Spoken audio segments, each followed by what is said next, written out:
پاڵپەوەردنێکە بیر بکاتەوە هۆکارەکانی دەبێت چی بوون، چونکە کۆڵۆنیالیزم کە شەرقی داگیر کرد بە شێوەی جیاجیا ناسنامەیەکی مستعمەرەبوونی دایە هەموو ئەو منتیقە جۆغرافی و ئێتنیکانەی کە ئەم کاتتان باش بەخێر باش چاوەکەم بەخێر کاکەوت زۆر سپاس چاوەکە من لەوە دەستم پێکرد بە کاک خەڵکەوت کە باسەکەی من لەسەر ئەوەیە کە هۆکارەکانی ئەو دابەشبوونە سەخت و بێ ناسنامەیە کە کۆڵۆنیالیزم بۆ کوردستانی کرد دەبێت چی بن، یعنی ئەگەر ئێمە لای خۆمانەوە بمانەوێت شتێکی لێ تێبگەین لەو مەجاالە من یەکباری خۆم نەبیستومە هیچ وەڵامێکی وازەم خوێندێتەوە پێم وایە ئێمە هەمومان لێک نێزیکین کەم و زۆر لەو وەرە وەکیەکی بۆچی بەلایەنەوە گرینگە کە بەدووە ئەو مۆزوعە بکەوین. من ئەگە بتوانم لە چارەجێکدا بە خێرایی پێپەڕم ئەوە هونەرم بکەوە بیکەمە چارێکێک. ئەگەر ئێمە لەوە تێبگەین بۆ ئەوە نییە کە بۆ تاریخ خۆمان بگرین یان ئەسیری تاریخ بین، تاریخ تەنیا ئەوەندە قیمەتی هەیە کە لێی تێبگەین بۆ ئەمڕۆ، واتە ئەگەر دەرسێکی تێدا بێ یان ئەگەر ڕاگەڕیشتێکی کاریگەر لەمڕۆ ما بێ لەو ڕاگەڕیشانە تێبگەین.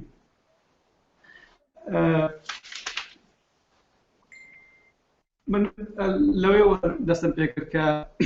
یعنی لە ساڵی 1940ەوە ئەو کاتێک کە زەنگیەکان و دوای ئەوەش ئەیوبیەکان بەسەر ڕۆژهەڵاتی ناوەڕادا فەرمانڕەوایان یەک لە دوای یەک دەست پێ کرد. لەو کاتدا فەرمانڕەوایی سەلجوقیەکان لە بەشێکی زۆری ئاسیای ناوەڕاست یانەوەی کە منتیقەی ئەنگڵ بێ زاڵ بوون، لە منتیقەیەکی کەمیش کە داهاتەوە سەر بەحری یان سەر دەریای سپی ناوەڕاست زەنگیەکان و دوایەوانیش ئەیوبیەکان تا دەگاتە مەسر فەرمانڕەواییان دەکرد. سەردەمی مەمالیک من بۆ دەگەڕێمەوە ئەو سەردەمە من پێیە سەلاحەدینی ئەیوبی دەورێکی زۆر یەکلاکەرەوەی بینی لە یەکپارچەکردنی دینی و لە پاکتاکردنی پێکهاتەکانی ڕۆژهەڵاتی ناوەڕاست بەتایبەتی وهی ڕۆژهەڵاتی ئیسلامی بەگشت. ئەو دەورێک کە سەلاحەدینی ئەیوبی بینی دەورێکی لە تاریخیەوە یعنی بۆ دوای خۆی زۆر تێکدەر بوو، زۆر مخەڕب بووە چونکە تەوازنی دینی و ئیتنیکی لە شەرق تێکدا لە کاتێکە شەرق خۆی لانکو سەرچاوەی سەرهەڵدانی دینە ئاسمانیەکانەوە ژمارەی پێکاتەکان لە منتیقەیە یەکجا زۆر بوونە و جێی بایەخی دوایی جێ بایەخی ئەوروپا و دەوروبەریش بوون، بەڵێن دەوروبەری ڕۆژهەڵاتی ناوەڕاست. لەبەر ئەوە یەکەم دەگەڕێن لە بۆ ئەو کات تا سەرهەڵدانی دەسەڵاتی سەلاحەدینی ئەیوبی کورد هیچ دەنگ و باسێکی نەبوو، نە فەرماندەیەکی عەسکەری گەورەی هەبوو، نە فەرمانڕەوایەکی هەبوو و نەجێی باسیش بوو. شێوەیەکی جدی لەو کاتەوە کورد کەوتە سەر ناوی کەوتە سەر قایمەی باسکردن کە سەلاحەدینی ئەیوبی وەکو سەردارێکی موسڵمان لە کوردستانەوە ڕێکەوت لە میسر فەرمانڕەوایی بە دەستەوە کرد و لەگەڵ دەست پێکردنی فەرمانڕەوایی خۆی لە ڕێگوڕیشەی ئیجتیماعی خۆی گۆڕانکاریەکی زۆر سەریعی بەسەردا هات، چونکە سەلاحەدین ئەیوبی لە عائیلە و دەوروبەرێکی سۆفیدا ئەژیا بەتایبەتی لە مناڵیدا کە لە بەعەلبەگ بوون، باوکی و دەوروبەری مامی زۆر هەوڵیاندا تەربیەتێکی سۆفیانەی زۆر پوختی بکەن. ئەو کات سۆفیگەری یان تەسەوف لە کوردستاندا بە شێوەیەکی سەریع لە پەرەسەندندا بوو، بە شێوەیەکی ئەوتۆ کە تابعی دینی ئیسلامی لە کوردستان تعدیل کردبوو لەو شێوەی کە لە بەشی عەرەبی یان بەشی فارسی و سەلجوقی ئەوانە هەبوو، یعنی ئەو توندوتیژەی نەبوو. لە زۆر ناوچەی کوردستانیش پێکهاتەکانی کۆنی پێش ئیسلام مابوون، جارجار تێکەڵ دەبوون، هەندێک گۆڕانکاری زەمانیان بەسەردا هەبوو و لە هەندێک لەوانە هەڵگەڕانەوە بۆ ئەسڵی دینی خۆشیان ڕووی دەدا و یان تەبدیل بە دینی ئێزیدی و دینی کاکەی یانە یارسان کە لە کوردستان دروست بوون، لە حەقیقەتدا هی ئەو پرۆسەن ئەوەی ئەو کاتیشن. سەلاح الدین ئەیوبی وەکو زۆر لەو سەرکردانەی یان لەو کەسایەتیە کاریگەرانەی کە لە ئەو کات لە دەرەوەی زیاتر لە میلەتێک لە ناوچەیەکی گەورە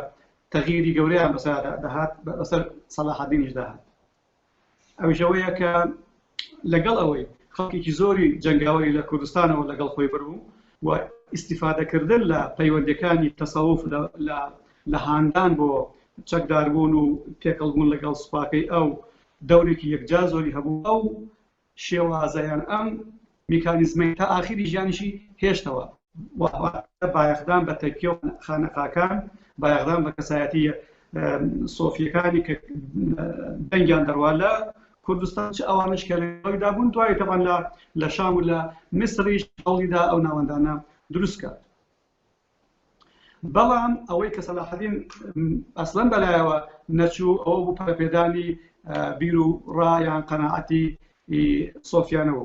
بە پێچەوانە زۆر بە خێرایی گەڕایەوە بۆ مەزهەبی سونی شافعی زۆر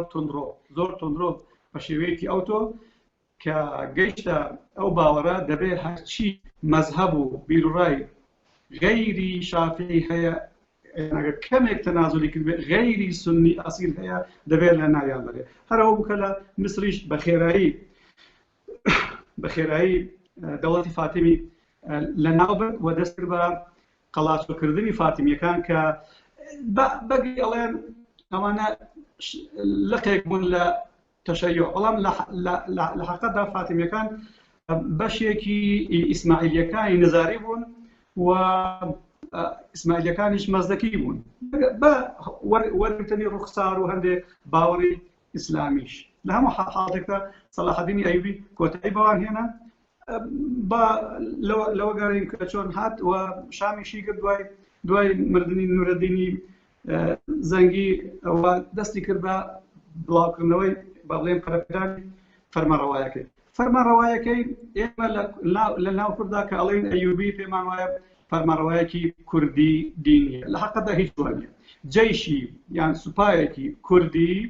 بۆ فەرمانڕەوایەکی ئیسلامی عەرەبی بوو، هیچ ناسنامەیەکی دیکەی لەسەر ناگونجێت. بۆیە بەکارهێنانی جەنگاوەری کورد بوو بۆ ئەو نیەتەی کە لە حەقیقەتدا یەکدەستکردنی عالەمی ئیسلامی کۆتاییەتی هێنانی بە دین و پێکهاتەکانی دیکە بۆ ناو پێکهاتەی زمانی و دینی عەرەبی کە بە فەرمانڕەوایی ئیسلام دەبێت.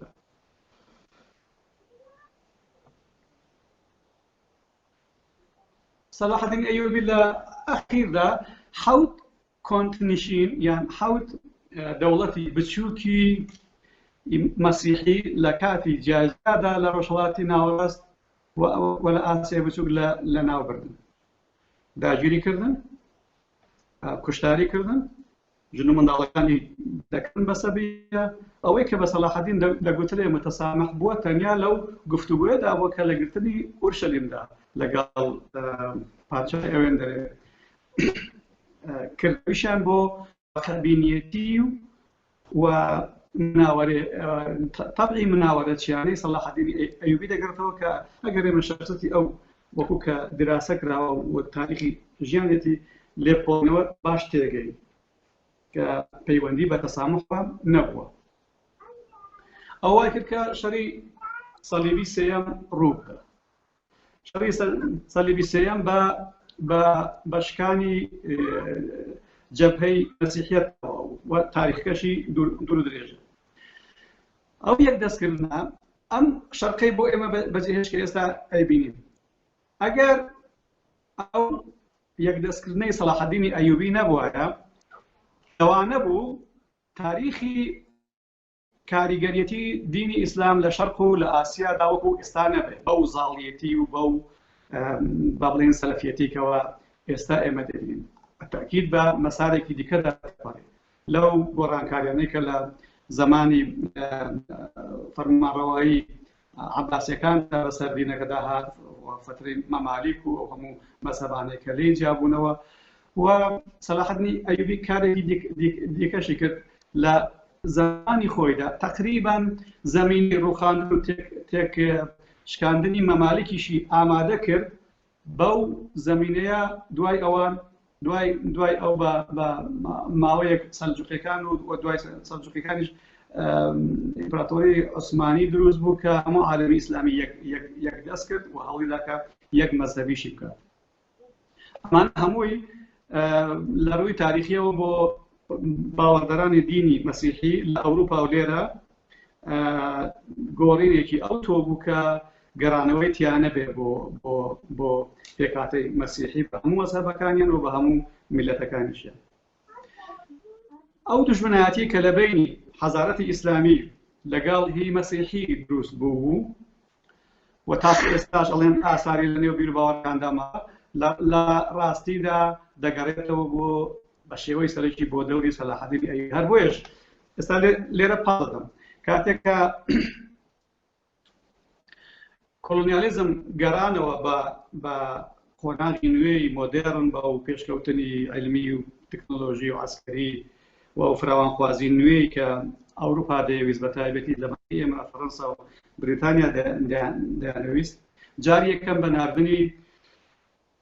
ڕۆژهەڵاتناس و وەژمارەیەکی زۆریش مەئموری تایبەتی بۆ ناسین و دیراسەکردنی نوێ. هەمومان لەوەدا شارەزای من تەنیا بۆ کە باسەکەمان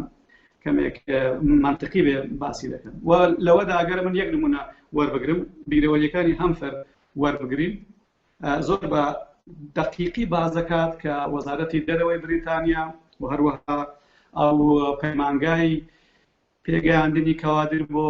نادن بۆ ڕۆژهەڵات چۆن دەرسیان داون و چ وەزیفەیەکیان پێسپاردونەوە، وەزیفەیەکی ئایدیۆلۆژی بۆ دینی مەسیح بۆ بریتانیا و لە فەڕەنساش هەروە. و کاتێککە هاتوون لێرە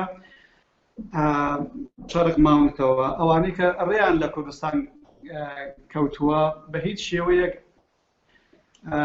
تعریفێکی ئەو تۆ لە کورد و لە سەرکردەکانیدا لەواندا نابینین کە بەراورد بکە لەگەڵ ئەوەی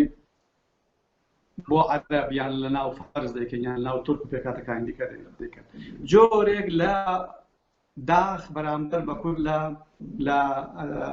ئاساری ئەوانیشدا بەدی دەکرد. طبعا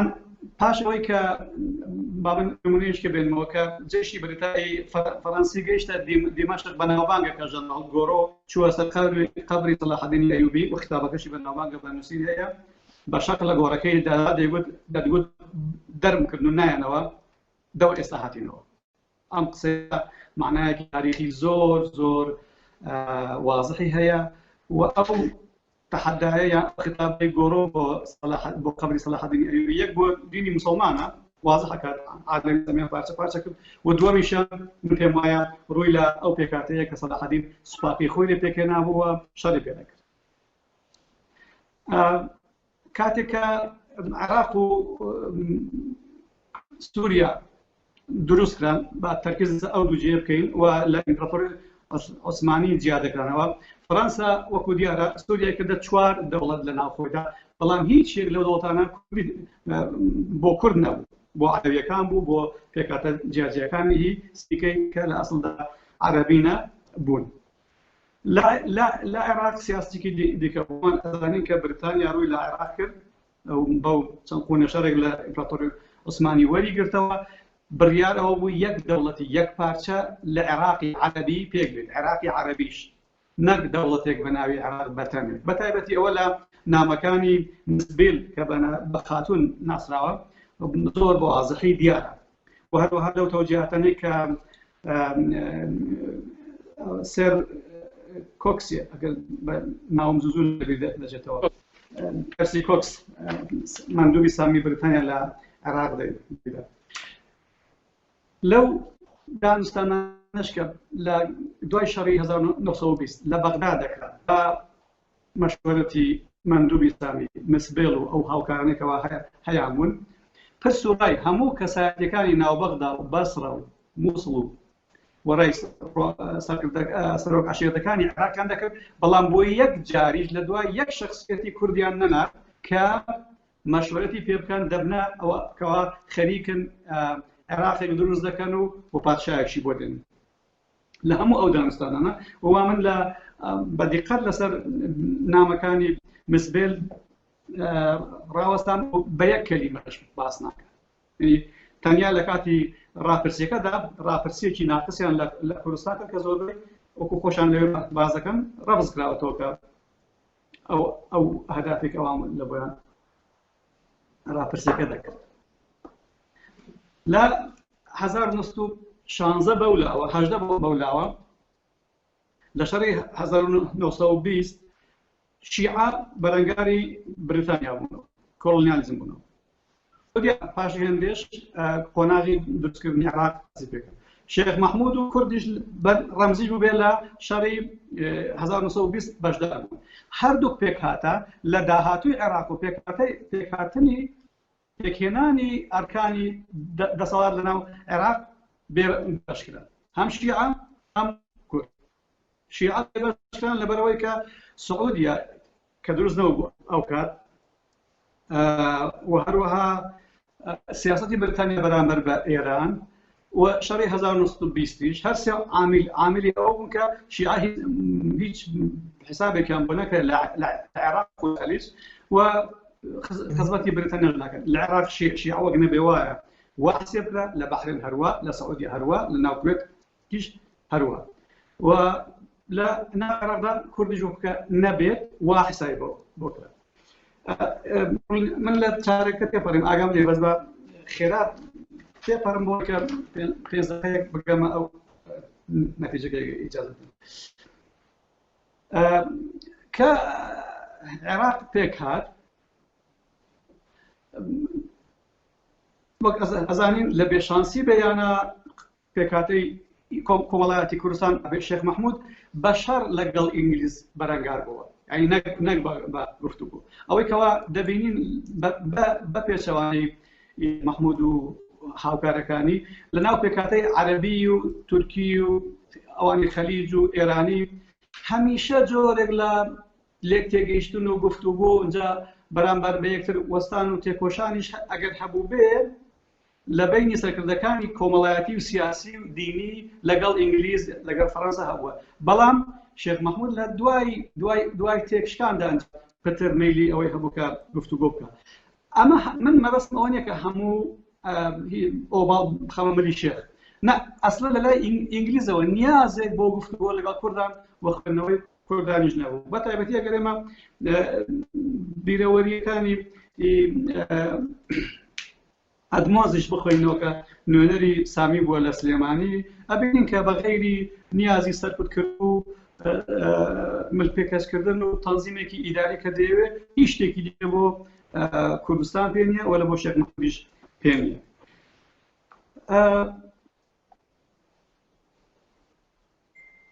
لە بەغەیری شێخ مەحموود دووەمین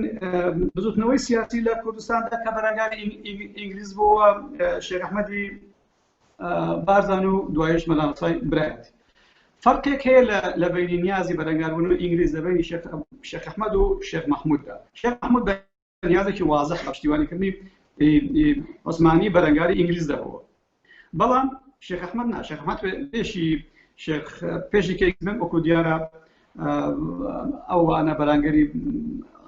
عوسمانیەکان دەبوونەوە و ئەو عزلەی و گۆشەگیری کە منتیقەی بارزان تێیدا بوو و دووری وان لە معادلاتی سیاسی لە حەقەدا نە پێڕاگەیشتن نە دەیانزانی چۆن معاملە لەگەڵ ئینگلیز بکات تەنیا ئەوانە بێت کە نامەکانیشیان دیارە ئەوە بوو کە نیازی ئێمە پاکەوە لێمانگەرن لە منتیقەی خۆمان بەڕێوە بەرین وردە وردە ئەوە بوو بە بزنەوەیەکی سیاسی دوای ساڵی 1943 بەولاوە کەواتە کە عێراق دروست بوو نیازی ئینگلیز وا بوو کە هیچ نەبێ فەڕەنساش و بەرەنگاربوونەوەی شێخ و شێخ مەحموود لە سلێمانی و شێخ ئەحمەد لە مانتەقەی بارزانیش دیسان دەبێت کاریگەری هەبێ بەسەر بڕیاری یەکلاکەرەوەی ئینگلیز بۆی کە بە هیچ شێوەیەک کوردستان نابێ هیچ ناسنامەیەکی هەبێت. کەڵێم ناسنامە باشترین تعریفیان ئیسماعیل بێشکچی کردوێتی هەم لە سینەکانیدا و هەمیش ئەم دوایە لە محاضرەیەکی زانکۆی کوردستان کە من لێ بووم و من پرسیارم لێ کرد لەوەوە زۆربەی وەختی خۆی بۆ تەوزیحدانی ئەو پرسیارە تەرخان کرد. ئەویژەوە بوو کاتێک کە کۆلۆنیالیزم منتیقەیەکی بەجێ دێشت سەنەدێکی بە نۆعێک بەجێ دێشت کە ئەم پێک هاتانەی ئێرە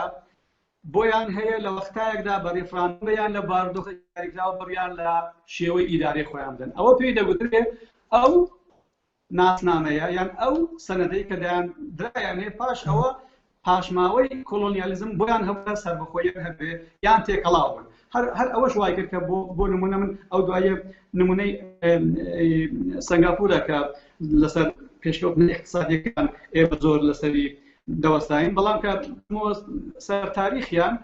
شارێکی کەمێک گەورە کە بەقەدەر پارێزگای هەولێرە ئەو ناسنامەیە درایە کە چارەنووسخۆی دیاری بکە بە ئیشرافی بەریتانیا دەبتە دەوڵەتێکیان تێکەڵ دەبێت لەگەڵ چەند پێکاتەیەکی بکە. خەلیجیش وا بوو ئەم هەموو پێکاتەکانی عشایری خەلیجیان هەمویان ناسنامەی تایبەتیان دانێ هەندێک بوون بە دەوڵەت هەندێکی بوون بە ئیتیحاد ئەوەی کە لە ئیمارەتدا هەیە. ئەمە هیچیان بە کوردڕەوا نەبیندرا. بۆ بە کوردڕەوا نەبیندرام پێم وایە جۆرێک لە سزاانی ملەتی کوردە ئەو پێکاتەیە کە دەوری تەخریبی بینی لە یەکلاکردنەوەی دینی و پێکاتەی بە قیاس سەلاحەدینی ئەیوبی. واتێک کە کۆلۆنیالیزمیش گەڕایەوە هەموو هەوڵ و تەقەلایان ئەو بوو بە نۆعێک لە نووسین و لە مناسەباتیشدا باسی دەکەن کە ئەوەی سەلاحەدینی ئەیوبی لە ناوچەکەدا بنیاتی ئەوان دەیانەوێت بیگەڕنەوە سەر بەرەو دوایەوە تەنزیمێکی دیکە بکەن. هەر بۆیش زۆر بایەخیان بە ژیاننەوەی پێکاتەکانت هەتا ڕۆژهەڵاتناسەکان و مەئمورە تایبەتیەکانیان هاتوون بیرەوەریەکان و راپۆرتەکانیان گەر بخوێنینەوە زۆر بایەخ بە پێکاتەکانی مەسیحی و غەیرە مەسیحی و دینی غەیری تورک و غەیری عەرەبن لە ناوچەکەدا و ئەو سیاستە هەتاکو ئێستاکەش بەردەوام. هەر لە بۆ ئەوە من دوو قسەی دوو سیاستمەداری ئەم زمانەی ئەوروپا بە ئەوە دێنمەوە بە شاهد دێنمەوە بۆ ئەو قسەیە. من لە جەنابی کاک مەسعود سەرۆکبارزانەی گوێ لێ بووە یەکێکی لە ساڵی 1992 فرانسوا میتران کاتێک کە دەیبینێ لە فەڕەنسا وتی بەداخەوە گوتی بەڕاستی تەقسیمێکی زۆر زاڵمانە کراوە کورد و هەندە زاڵمانە تەقسیم کراون کە گێڕانەوەی کارێکی زۆر زەحمەتەیە یعنی قسە تێداکردنی بەمانای ئەوەی کە تۆ بتوانی ئەو تەقسیمە جارێ بە ئاسانی بگۆڕی زۆر زەحمەتە. هی دووەمیان منجا ئەو تەلەبەردەمە ناوم زوو لەبێ دەچەوە لە ساڵی 2010 وەزیری دەرەوەی بریتانیا سەردانی پیرمانێکە سەلاحەدینی کرد هەر منە قسەیەم لە سەرۆکبارزانی گوێ لێ بووە دەیڤید میلیباند جەنابی کاک مەسعود گوتی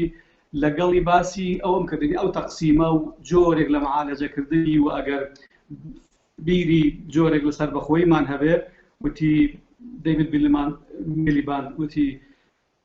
ئەویش وەکو میتران بە تەعاتوفەوە باسی ئەوەی کرد کە حەقی خۆتانە بەڵام هیچ ڕێو شوێنێکی قانونی لەبەردەست نییە کەنگۆ حرەکەی لەسەر بکەن. وتی دوایی بە ئاخری وتی ئێمە ینی بریتانیا بە نۆعێک کوردستان تەقسیم کردووە کە من خۆشم سرم لێ دەرناچێ چۆن وا بە تەخریبانە تەقسیم کراوە کە هیچ دەرگا نەماوەتەوە بۆ ئەوەی کورد بتوانێت تێیدا حرەکەی بکات. مەبەست لە دەرگا نەمانەوەیەکە لە یاسای نێودەوڵەتی جاوانێک قانون و دکتۆر لێرە شارەزاترا دەبێ وەسیقەیەک هەبوو بێ تا میلەتێک یا مەنتیقەیەکی جوغرافیایی بتوانێت دەرگایە بکاتەوە باز لە چارەنووسی خۆی بکات. کورد نەوەکو پێک هاتە نەوەکو مەنتیقەی جوغرافیایی نە هیچ تعریفێکی تری بۆ نەکرا وەک کە نەبێ وایە هەر بۆیش تۆ دەبینی لە باس و خواسی نێوەتی کورد ناتوانێت بەغێر ئەوەی کە پێکاتێکی گەورەیە میتران بە زاڵمانە تەقسیم کراوە دەبێ حلێکی بۆ بێنێتەوە بەڵام هیچ وەرەقەیەکی بە دەستەوە نیە و ئەو بێوەرەقەیە ئەو بێکارتیە یان ئەو بێ ناسنامەیە بە دەقیقی ئەنجام دراوە لەلایەن بەریتانیا و فەڕەنساوە کە لە دوو کتێبی ساڵی 2007 و 2011 نووسراون تەواوم نەکردووە بەڵام یەکێکیان بە هاوکاری کاک حوسێنی کوردژات بەدەستگەیشت دوێنێ عەرێدەکەشم دیتەوە بە ناوی خەط في الرمال هی جیمس بار ئەوی دیکەیان هی دەیڤید ماشەڵڵا نزانشتم لێ بزەر دەبێت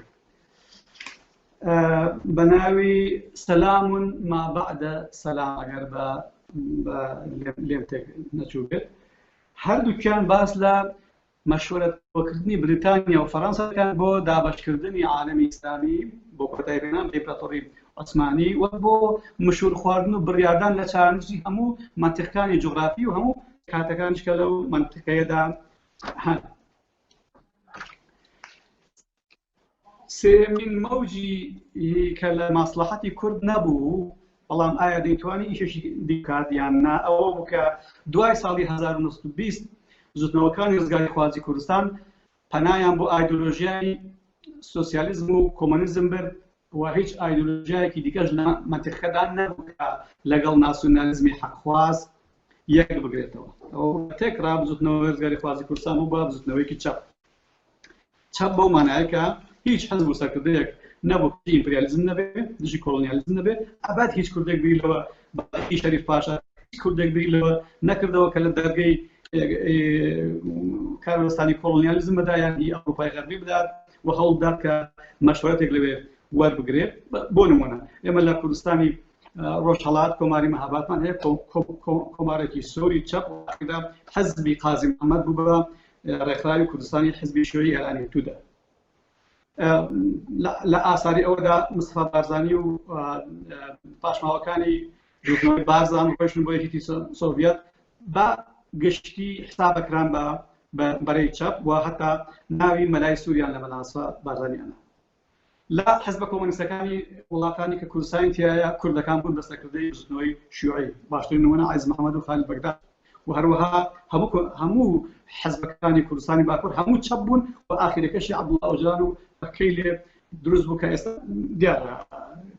پاشماوەی هەرە توندی چەپن لە ڕۆژهەڵاتی ناوەڕاستدا. طبعا من ئەزانم کە لە زمانی شەڕی ساردا یان لەو سەد ساڵەیە کە بێدەنگێکی مطلق لە کورد کراوە کورد لە تێکۆشانی هەبوو بێدەنگی هەتا گەیشتە هەشتاکان ئەنفال ڕوویدا لە شەڕی عێراق ئێران کوردستان لە ژێر پێچ و سەستی چۆڵکردن و زەوی سوتاندنی کوردستان و سەرنجام بردومانی کیمیایی هەموو ئەوانەکە بەڵام ئەو سیاسەتی بێدەنگی و تەقسیمی زاڵمانە بەردەوام بوو ئەمانە هەمووی پەیوەندی بێکەوە هەیە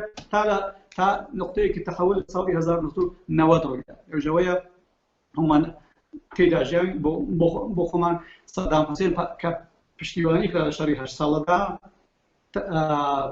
گۆڕا وەرچەرخا بۆ حاکمێک کە تموحاتی کۆنترۆل نەکرێت بوو ئەم ڕووداوانەی ڕوویدا لە ژیانی ئێمەدا لەگەڵدا بووین گرتنی کوێیت و سەری شەڕی خەلیج وەروها لەگەڵ ئەوەدا سەرهەڵدانی توندڕۆیی حاکمەکان و سەرکردەکان و بزوتنەوەکانی توندڕۆی ئیسلامی قەومی دوایی ئیسلامی لە ڕۆژهەڵاتی ناوەڕاست. ئەوروپا لەو کاتیشدا نەهاتە پێشی ئەوەی کە لە ساڵی 1990 کەمێک بەڵانسەکەی گۆڕی کە ئاعتیبارێکی بچوو بۆ پێکهاتەی کوردستان بکات ئەمریکا بووە ئەمریکاش کارکتەری یەکەم بوو ئەوروپا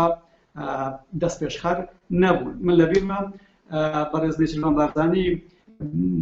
باسی کردوتی دوای ساڵی 1992 من سەردانی ئەڵمانیام کرد و بە سەهو نەچوون ئەو کات هێلمۆت کۆڵ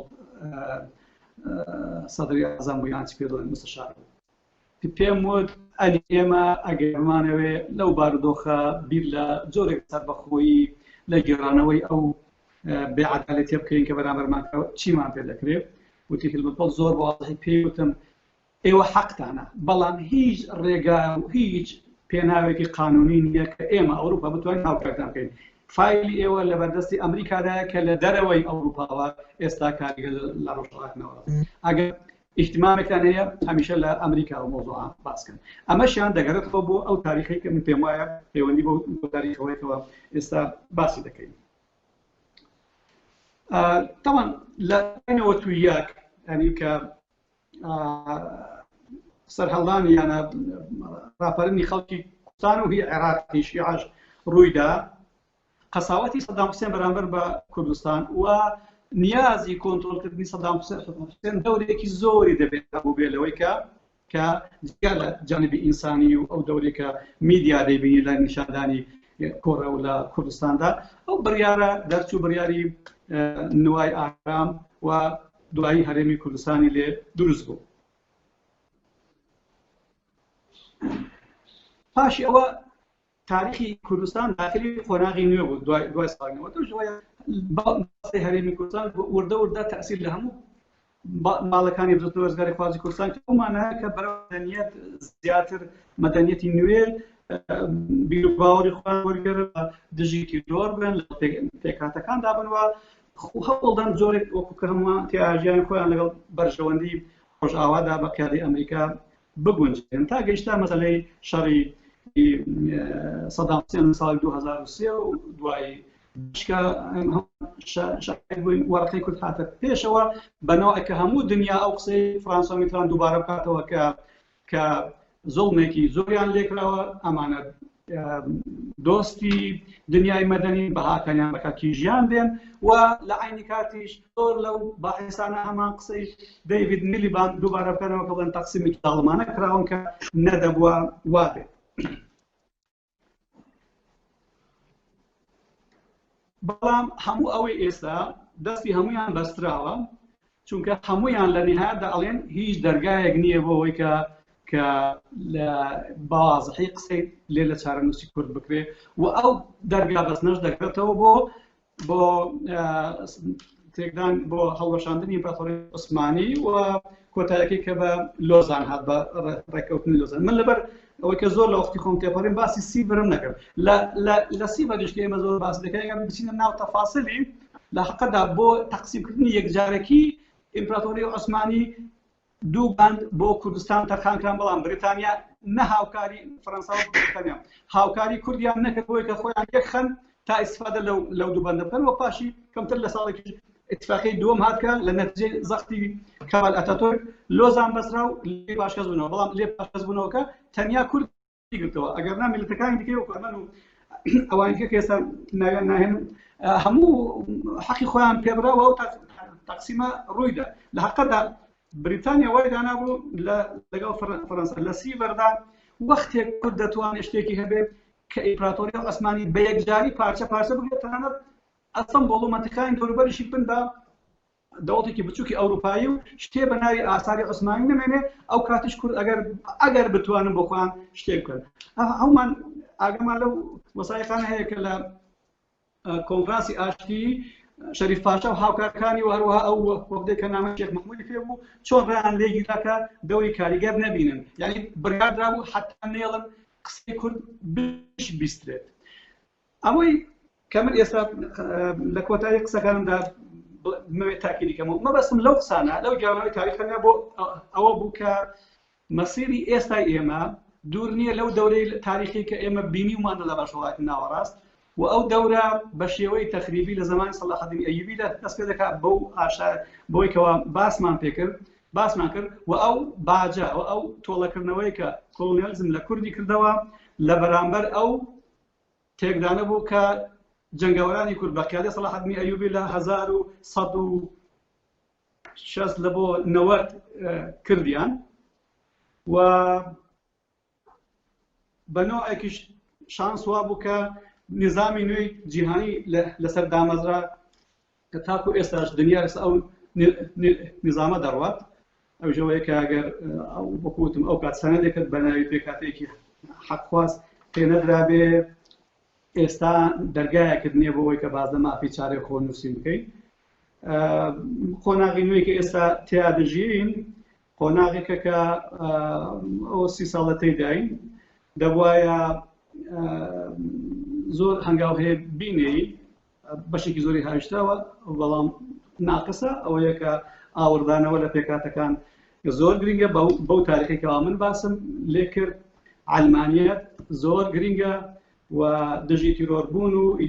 ئیدارەیەکی باش و پێشکەوتنی ئابووری و هەروەها کرانەوەی کۆمەڵایەتی و هەبوونی سوپایەکی باشش کە لە مەنتیقا کاریگەر بێت چونکە لە شەڕی داعش دەرکەوت کورد بە هەبوونی جەنگاوەر ئەتوانن دەور ببینن لە سیاستی ناوچەکەدا هەروەکو لە زمانی سەلاح الدین ئەیوبیش بە هەبوونی جەنگاوەر دەوری تەخریبی خۆیان بینی ئێستا پێچەوانەکە ئەتوان دەورێکی ئیجابی ببینن. ئاخرین جارش کە ڕێفراندۆم لە کوردستان کرا هەموو دەرگاکانی بەسەردا قەپارکران چونکە بەغەیری عەدالەتی قەزیەکە هیچ دەرگایەکی قانونی نەبوو کە کورد لەوێ بتوانێت زەخت بکات. مەبەستی من لەو قسانە ئەگەر سەرش هێشان بنەوە کە سەرنج ڕاکێشم ئەو قۆناغە تاریخیانە چۆن پەیوەندیان بە یەکترەوە هەیە و چۆن کاریگەریان سەر ژیانی ئێستامان هەیە و ئەوە پاڵمان پێوەنێ ئێستا دەبێت چی بکرێ بۆ ئەوەی کە بەردەوام بین لە مان لە ڕۆژهاتنەوە. زۆر سپاس. دەستخۆش. دەستخۆشکار. هەرچەند لە 15 دقەم تێپەڕان چونکە سەیرم کرد نەگەشتمە نیوە بە 15. جاسە کێ قسەم لەسەر من بە قسە لەسەر تو بکەین یا قسە لەسەر بابەتەکەی بکەین؟ بابەتەکەی. یارمەتیە دوو قسە بکەم. فەرموو دکتۆر. من ئەمێ بە خاڵ باسی کەم. من پێم وایە فکرای ئیمپراتۆرەکان حرەکاتی قۆمیان بینی بەڵام حرەکاتی قۆمی ئیمپراتۆرەتەکانی ئیسلامیە یەک لە دوای یەک حرەکاتی قۆمی تیان نەبوو بەقەدە مەسەلەن بۆ نمونەگە بگەڕێنەوە بڵێن قەڵامیتە و زیج حرەکاتی اجتیماعی بوو دوای حرەکاتە تریش جاتر بۆشتێکی دەرەبەگایەتی هەبوو لەناو ئیمپراتۆرەتی عوسمانی بەعکسی ئیمپراتۆرەکانی ترە وەکو نەمساوی وەکو ئەڵمانی نەمساوی جەرمانی یان پێشتر کە یان ڕووسی ئیمپراتۆرەتی ڕووسی کە دایمەن حرەکاتی قۆمی تیا بووە. ئەمە یەک. دووەمی یەکێک لە هۆکارەکان ئەم مەنتیقەیە شۆڕشی پیشەزادی درەنگ هاتە ئەم مەنتیقەیە لەبەرەوە فکری قۆمیش بە تایبەتی لە مەنتیقەکە درەنگ سەری هەڵداوانە و زیاتر فکری قومی عەرەبی زیاتر پێش فکری قومی کوردی زیاتر گەڵاڵە بوو لە مەنتیقەیە. یەکێک لە خاڵی سێم ئەوەیە کە شەڕ تەواو بوو بەڵام بەشێکی کوردستان بەشی هەرە زۆری کوردستان لەژێر سەیطەرەی دەوڵەتی عوسمانی مابوو. ئەمە یەکێکە لەکێک بوو لە گرفتەکان تەنانەت مەسەلەن کوردستانی باشوور نەگیرا بوو لەم حاڵەتەیە. ئەمە جگە لەوەی کە ڕۆژهەڵات لەژێر سەیطەرەی ئیمپراتۆرەتی فارسیا بووە بەپێی ئەوەی اتفاقی کە وەختی خۆی کراوە لەبەر ئیمپراتۆرەتی فارسی بۆ دابشکردنی ئەگەر تورکە بۆ دابشکردنی ناوچەکە. یەکێک لە بابەتەکان عەقڵیەتی دەوڵەت دروستکردنی دەوڵەت یعنی من پێم وایە غەرب نموزەجی پێنا بۆ دەوڵەت ناردی تەنزیری کرد و لێرە ئیستیراد کرا و ئەم نموزەجە سەرکەوتوو نەبوو و ئەم نموزەجەش دوو قۆناغی بەخۆیەوە بینیوە. قۆناغی دوای شەڕی جیهانی یەکەم و قۆناغی دوای شەڕی جیهانی دووەم و 1970کان کە بریتیە لە دروستکردنی فەڵەستین و ئیسرائیل دوایەوە لە دروستکردنی خەلیج چونکە ئەو ئینگلیزەی کە هیچ بایەخی بە پێکاتە نەتەوەیەکان نادا کە کاتێک هاتە خەلیج بایەخی هەتا بە پێکاتەکانیدا کە نموزەجی دروستکردنی ئیمارات و ئەو ئیمارات و بەحرێن و قەتەر و ئەو ناوە. مشکلەکە بریتیە لەو نموزەجەی کە دوای ڕێکەوتنی وێستفاڵیان کە لە ئەوروپا هەبوو بسییان ئەم نموزەجە فەرز کرد لەم ناوچەیە و بەو عەقڵیەتەی کە ئەمە عەقڵەتی دەوڵەتێک پەیوەندی بە زەویەوە هەیە پەیوەندی بە خەڵکەکەوە نییە ڕشایی ئەوەی پێکاتەی خەڵکەکە. عموماً من پێم وایە بەشێکی بۆ ئەگەڕێتەوە بۆ وەزعی بزنەوەی ڕزگاری خوازی گەلی کوردستان و بەتایبەتی دوای کاکسەرۆ باسیەوەی کرد کە بەس لە ڕوانگەی عجاب بە فکری اشتراکیەوە لە ڕاستیە لە ڕوانگەیەکی ترەوە کە فکری سەربەخۆخوازی دروست نەبوو تایە بەتابەتی دوای کۆتایی هاتنی هیوا کە هیوا کۆتاییش دێ ئەنجا لایەنەکانی تر دروستە بێ من پێم وایە دایمەن بینیان لەوە کردوێتەوە مستەقفینی کورد کە چۆن لە چای دەوڵەتی عێراقا بژین بۆیە کەسایەتەکانە بینین جعفەر عەسکەریە بەکر سەدقیە تۆفیق وهابیە و چۆ تاکو ئەوانەی ترکە هەمووی لە یەک چوارچێوەیە کۆ بێتەوە ئێستاش من پێم وایە مەسەلەکەی کوردستان مەسەلەوە نییە کە سەنەدێکی قانونی نییە یعنی من وا تەماشای ناکەم من پێم وایە بەرژەوەندەکان وای کردووە کە بڵێ سەنەدی قانونی نییە جینا کۆسۆڤە چ سەنەدێکی قانونی هەبووانە ئەو خۆناغەی کە کۆسۆڤە و باشووری سوودان تایە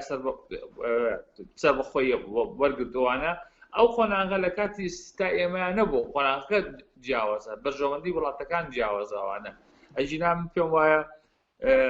ئەوەیە هەموو کاتێک هیچ کاتێک نییە بڵێیت کۆتایی هاتبێ تێکۆشان بۆ سەربەخۆیی من پێم وایە هەموو کاتێک ئەبێ تێکۆشانە بکرێت سەربەخۆیی بەسەر نەچووە بەڵام گرنگەوەیە ئێمە دەستشانی ئەو کۆسپانەی ئێستا بکەین کە ڕێگرن لەسەر فکری سەربەخۆیی کەوا لێ ئێمە کە تەنانەت دیاری وایە بە شەرمەوە داکۆچی لە سەربەخۆیی داکۆچی لە ئیستیفتا بکەین داکۆچی تەنان لە سەربەخۆیی ئابووریش بکەینەوەوانە چۆن واجهەی ئەم حەجبە فکریە بکەین کە ناو خۆمانە هەیە لەم حاڵەتاوانە لەبەرەوە من پێم وایە مەسەلەکە پەیوەندی بە ڕێگای قانونی نییە بەس بەقەدەرەوەی کە چۆن گیانی مقاومەت لەناو میلەتە دروستە بێ و لەو ڕوانگەیەوە ئەو دەوڵەتانە فاشیلە دەوڵەتی عێراق دەوڵەتێکی فاشیلە تەواو بوو ینی ئەم دەوڵەتە و ئەگەر ئەم دەوڵەتە بەم شێوازە 100 ساڵی تر جواب ببێنێتەوە غەرب بێ یان عامیلی دەولی بێنێتەوە من پێم وایە زەحمەتە بمێنێتەوە زۆر سوپاس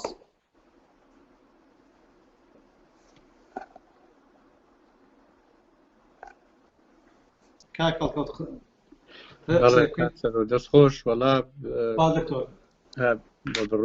بە بڕای من گەڕانەوە بۆ ڕێگ و ڕیشەی ئەو کێشانی کە لە ناوچەکەدا هەیە لە هەموو بوارەکاندا لەوانەیە هۆکارێکی سەرەکی بێ بۆ ئەوەی ئێمە سەرەداوی چارەسەری هەندێک لەو گرفتانەمان دەستکەوێ بۆ نمونە ئەگەر ئێمە سەیری عەرەب بکەین مەسەرەن لە بواری دەروونناسیە کەسێکی وەکو عەلی زەیعوریان هەیە مەسەرەن کاچێتە ناو ڕێگ و ڕیشەی کێشە دەرونیەکان و لەوەوە توانێت کەسایەتی عەرەب شی بکاتەوە بۆی چارەسەری گرفتەکان بکات ئەو خاڵانی تۆ دەرەبڕی من چەند شتێکیان لا دروستکردم یەکەم ئەگەر دابەشکردنی دووهەمەوەی کە جەنابێت قسە لەسەر کرد زیاتر ئەگەڕێتەوە بۆ دابەشکردنی دووەمی کوردستان چونکە دابەشکردنی یەکەم لە سایەی کۆڵۆنیالیزما ڕووی نەدا لە نێوان بڵێن سەفەوی و عوسمانی ئەمە واتە ئەتوانین بڵێن ئەم تۆڵەکردنەوەیە ئەگەر لە واقعدا هەبوو بێ تۆڵەکردنەوەیەک بووە بۆ دابەشکردنەوەی ئەوەی لە واقعدا هەبووە یعنی ئەو تەقسیمەی کە لە نێوان سەفەوی و عوسمانیە هەبووە ئێمە ئەزانین خۆراوە بەگشتی هەموو شتێک ئەرشەفە دەکا یعنی شتێ نییە لە خۆراوە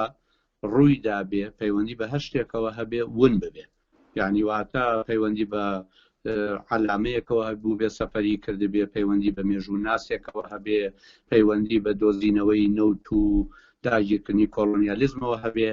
لەسەر ڕۆشنایی قسەکانی بەڕێزە ئایا ناکرێت ئێمە پشت بە خەڵکانی دەرەوە یا مەکتەبەکانی ئەوروپا بە تایبەتی مەکتەبە ئەرشیفیەکان ببەستین کە هێما و بەڵگەی ڕاستەقینە بۆ ئەوە بەدەستبێنین یعنی بێگومان چۆن ئەو بڵین ڕۆژهەڵاتناس و خەڵکانی کە بە مەبەست بەریتانیا و فەڕەنسا نردویان بۆ ئەم ناوچانە ئەمانە هەموو بە پلان و نەخشەی حکومڕانی بووە یعنی شتێ نەبووە بە میزاجی شخصی ئەم کەس و ئەو کەس ڕوویدا بێ واتە ئەبێت تۆمار هەبێ ینی ئایا ناکرێ ئێمە سەرەدا و بۆ ئەمە پەیدا بکەین بزانین ئایا ئەوەی کە تۆ بە سەرنجام پێی گەیشتووی کاریگەری عەلا بڵین سەلاحەدینی ئەیوبی لەسەر ئەم وەزعی دابەشکردنەوە و بەردەوامی تا کاتی ڕیفراندۆمەکەی خۆشمان ئەمە ئایا هەیە یان چونکە ئەگە بەڵگە دەستکەوێ ئەمە گرنگە بۆ تۆ توانی ئەو بەڵگانە ئیشی لەسەرکەی و بتانی لە ئاستی سیاسی و لە ئاستی ئەکادمی شاری خەیتە ڕوو کامە پیلانێکە لە دەرحەق بە میلەتی کوردکراوە و لە ئەنجامی ئەم سەرچاوانەوە هاتوو ئەمە باڵێن یەکێ لەو خاڵی دووهەم کاکسەرۆ ئێمە کێشەی هەرە سەرەکی ئەوەیە حکومڕانی ئێمە بەگشتی بەدەر لە بیرکردنەوەی حیزبی ینی بۆ چووکە لێرەدا ئاڕاستی ڕخنەکە ئاڕاستی حیزبایەتی ناکرێ بە قەدەر چکۆ مەودایەکی ترە بوارێکی ترە شەخسێک سەرکەین لە دوای ڕاپەڕینەوە یعنی وای دابنێ کورد بەر لە ڕاپەڕین دەرفەتی ئەوەی بۆ هەڵ نەکەوت لە ڕێگەی پەیوەندی دیبلۆماسی و پەیوەندی سیاسی و ئابوووریەکانیەوە بتوانێت هەندێک شت بەدەست بێنێ بەڵام لە دوای ئەوەوە بە تایبەتی لە دوای ڕوخانی سەدامەوە زۆر دەرفەت بۆ ئەوە هاتە ئالا کە کورد بتوانێت بە زۆر سەرچاوە بگات ئایا حکومڕانی ئێمە ئەوەندەی بڵین خەریکی کاری ڕۆژ بوو بەڕێکردنی کاری ڕۆژ ئەوە پەیوەندی بە هاوڵاتیەوە هەبێ یا پەیوەندی بە حیزبایەتیەوە هەبێ یا پەیوەندی بە هەر هەژمونەوە بێ هەر شتێ نەدەکرا گروپێ دروست کا بە ناوی گروپی استراتیجی ئەم گروپ استراتیجیە بگەڕێ بە دوای سەرچاوە یاساییەکان لەلایەکەوە دوای ئەوە سەرچاوە جیۆپۆلۆتیکیەکان و دوای ئەوە هەموو ئەو هۆکارانی کەوا بکە ئێمە ئەگەر ڕۆژێ بەر لە ڕیفراندۆمەکەی کە کردمان لە دواییان نەگەوەی یەکەمی بڵین 2004 و ئەمانە بەڵگەی هەم یاسایی و بەڵگەی قەوەتمان بەدەستەوە بێت کە بتوانین بەکاری بێنین بۆ ئەوەی بتوانین شتێ بەدەست بێنین یعنی نەدەکرا چۆن ئێمە ئێستا دەستگای زانیاری یەکێتیمان هەیە دەستگای پاراستنی پارتیمان هەیە دەستگای ئەنواعمان هەیە کە ئەمانە ئیش لەسەر هەندێک بواری تەسک دەکەن ئایا نەدەکرا حتا ئەگەر لەسەر ئاستی حیزبیش بووایە لەبەرەوەی کوردستان بۆ ماوەیە دوو هەرێم بوو بکرایە دەستگای استراتیجی وەها هەبوایە کە بیتوانای ئەم سەرچاوانە پێیاکە خاڵێکی تر من برادێکم با بڵێن دکتۆرای هەیە لە بواری مێژوودا لە سلێمانی باسی ئەوەی کرد کە دوو تێڕوانینی جیاواز هەیە لەم دوو ئیدارە کۆنەی هەرێمی کوردستانە بۆ مەسەلەی با بڵێن سربەخۆیی و مانەوە لە عێراقدا یعنی تەوەجوهێک هەیە زیاتر لەگەڵ دەوڵەتی عێراقا ئیش دەکات لەناو کورد خۆیە و تەوەجوهێکیش هەیە مەیلی ئەوەی هەیە بەرەو سربەخۆیی بڕوە مەیلەکەی زیاتر بۆ دابڕان و سربەخۆییە ئایا ئەمە دەکرێت بە بەڵگە ئیشی لەسەر بکرێ بزانین چونکە ئەگەر ئەم دوو مەیلە لە واقعدا هەبێ و ئەو بەستیەوە بە دوو مەیلی ئیدارەی سلێمانی و هەولێری با بڵێن کۆنەوە ئەم دوو مەیلە بە نەتیجە دەرەکەوێت یعنی لە ئەحداسەکانە بە شێوەی جۆر بە جۆر خۆیان دەنوێنن کە بۆ نمونە ئەخیریان لە ڕووداوەکانی بڵێن ئۆکتۆبەر بوو یعنی ئەو ڕووداوانە هەمووی بڵین دووبارەکردنەوەی مێژووە بە شێوازێکی تر واتە لەمەی خاڵی ئەخیرە منەچمە سەر ئەوە کە فاکتەری هەرە سەرەکی بۆ ئەوەی کورد تا ئێستا نەیتوانیوە ئەم سنوورانە تێک بشکێنی خۆمانین ینی میلەتی کورد و هێزە سیاسەکانی کووردە کە بە عەقلی دەوڵەتداری بە عەقلی چارەنووسسازی مستەقبەل خوازانە بنیادی وەزعی کوردستان بنێ کە تیایدا خۆشی شەرەفمەندانە حکومڕان بێ بۆ چکە جاری وا هەیە یەکێک ئەتوانێت شتێکی زۆر باشیشکا لە قۆناغێکی کەما زەرمەند بێ خۆی بەڵام دوایی سەروەری ئەو قۆناغی بۆ بمێنێتەوە ئێمە لە ناو کووردا ئەم کێشەیەشمانەیە ئەوەندەی ئێمە خۆخۆرین ئەوەندەی ئێمە تەسکبین و هەر سەیری میرنشینەکانی بکەین لەوە ئەزمونێکی زۆر چووکمان دەزەکەەوە هەرە کۆنەکەی تازەکەشی با بڵێن لە شەستەکانەوە بیگرە هەتا ئەگاتە ڕۆژی ئەمڕۆ زۆر سپاس زۆر سپاس کاک بۆتان قسەیەکی پێ بەڵێ دەست خۆش کاکسەرم من پێم وایە و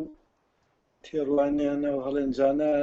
لە ڕووی مێژوویەوە وا دەخوازێ بەلانی کەمەمە لایەنەکەی دیکەش ڕاستە کۆمەڵک نووسەری ئەوڕۆپی بە تایبەتی ئەوانەی مبەشیری دین مەسیحی بوونە ئەو تێڕوانیان هەیە لەسەر سەلاحەدین وەکەوەی کە باس کرد جەنەڕالی فەڕەنسیاتە سەقابی سەلاحەدینی بەڵام لایەنەکەی دیکە ئەمە هیچی لێ نازانین بەڕاستی ئەوە پێویستی بەوەیە کە ئینسان باش قوڵ بیتەوە لایەنەکەی دیکە با بڵێم ئەوانەی کە پشتیوانیان لە سڵاح الدین کردیان لایەنی توراسی ئیسلامی نووسەرەکان و ئەوانەی کە مێژوو نووسەکان ئەوان چ دەڵێن لەو بابەتەوە پێم وانییە شەڕێک لە سەردامای سەلاح الدینی هیچیان تەقسیریان بە هیچیان کردبی بەڵام ئەوەندەی کە ئەوان لەلای من واضح بیتن هەژمونی دینی مەسیحیە دوای شەڕی سەلیبی وردە لە تەسکبوونەوە کەمبوونەوەدا بووە بە تایبەتیش دوای شۆڕشی بەریتانی و شۆڕشی فەڕەنسی دەستەڵاتی دینی یان بۆ چوون و تێڕوانینی دیلی ئەوەندە دەستەڵاتدان نەبووە لەوەی کە بڕیار لە دەوری ئیمپریالیزم بدەن دێمەوە سەر ئیتفاقی ساکس-بیکۆ ئەلەوێەوە دەست پێ دەکاتن کارەکە ئەو وەختای من پێم وانییە بۆ چوونی دینی یان ئەو ڕق و داخی کە لە سڵاح الدین هەبوو ڕەنگە لە هەندێک خەڵک لە هەندێک پەیامنێ لە هەندێک نوێنە لە هەندێک مبەشیر لە هەندێک ئەوانەی کە دانیشتوونە ئەو داخار هەبوو بەڵام بە وەسیقە ئەم پێم وانییە ئەوان ئەوەندە خولیاوی تۆڵەسەنەوە بوو لە کۆردیان وا هەست بکەن کە تاکە کەسێک ئەگەر غەدی لە مەسیحیەت کردوی لەو ناوچەیە تەنها سڵاح الدین و سەرکردەی کورد بووە خۆ دەوڵەتی عوسمانی کەمتر لە لەوانی دیکەی نەکردێ شەڕ بۆەوەی تر زۆر کاری واکرا بەڵام ئەوان ئەو ڕقان هەم نەگرتیا لە بەرامبەر ئەوەی کە زیاتر بەرژەوەندی خۆیان لە دابەشکردنی ئەو وڵاتەوە بۆ چوونی ئیمپریالیزمێتی خۆیان بەدەدا ئەوەی کە باسی سیڤەرلۆزان کرد دەقاودەق هەر ئەوەیەکە کورد بۆ خۆی هەر نەبووە کاکە ئەو دوو مەیلەی کە کاک هەڵکەوت باسی دەکە خۆ لە سەردەمای ئەتاتۆرک و دەوڵەتی عوسمانیش ئەو دوو مەیلە هەبووە بەشەیان پاڵپشتیان لە ئەتاتۆری کردێ بەشەکەی دیکەش پاڵپشتی لە مانەوەی دەوڵەتی عوسمانی کردە ڕەنگە ئەوەی شێخ مەحموودیش کە کارەساغە پێدا هەڵدەرێ کوردخانینەوە هاینە برتە بە دەوڵەتی عوسمانی بەڵام تا 1922 ئەمن پێم وانییە هەستی نەتەوایەتی لە لای کورد ئەوەندە گەڵاڵە بووبی کە تا خۆی ساکاتەوە تا بکە ئەوەی ئەو بڕیارە کاریگەرە لەسەر ساکس-بیکۆ بگۆڕی بە شێوە لە شێوەکان بەعکسەوە بەبێ کورد و کوردیش تەحسیل حاصل کردنە ئەو بەشانێکە هەبووە دوای ئەوە سەنەدە قانونیەکە ئەگەر نەبیبیتێن بەڵام لە ڕووی ئینسانیەوە ئەو وڵاتانە پشتیوانیان زۆر یەکرا بە تایبەتی لە دوای ساڵانی نەمانی ئەو دوو بلۆکە ئەوەی کە کار دکتۆر کاوە باسی چی پێدەن چێکسلۆڤاکیە کرد و ئەوەی کە باسی تەیموری شەرقی دەکرێت ئەو کۆزەوە کە لە کوردستان و بە تایبەتی دەوری فەڕەنسا ئەوانە هەمووی ئاماژە بوون کۆە هیچ ئەو داخۆ ئەو ڕقوقینەیە بەرامبەر بە کورد نییە تا ئەوەندەی بکەنەوە بگرا من ئەوەی لە سویدن ئەو وەختای یەک لە حیزبی شەعب هاتە سەرەوەی بە پەرلەمانی هەژان وتیان بۆ نووسینە و میلەتە شوا ئیبادە دەکرێت ئیتر هەرزوو بەز بڕیارن وەگرت کە هاوکاری کورد بکەن مەبەستم ئەوەیە ئەو ئێش و بکەی کە لە کورد هەیە کورد بە خۆی هیچ نەبووە کاکەژیان کورد ئەوەی ئێستاش لەگەداوی تا ساڵانی زووش ئەوانەی سەرکردایەتی سیاسی حیزبە سیاسیەکان جیاوازیان نەکردێت لە مابینی بزوتنەوەی نیشتیمانی بزوتنەوەی نەتەوایەتی ئەو لێلیە ئەو کرچ و کاڵیە لە بۆچوون و ئەو لاوازیە لە کەسایەتی کورد مەبەستم لە کەسایەتیە لە خودی بزوتنەوەکەیە نەبوو تەمایە ئەوەی کە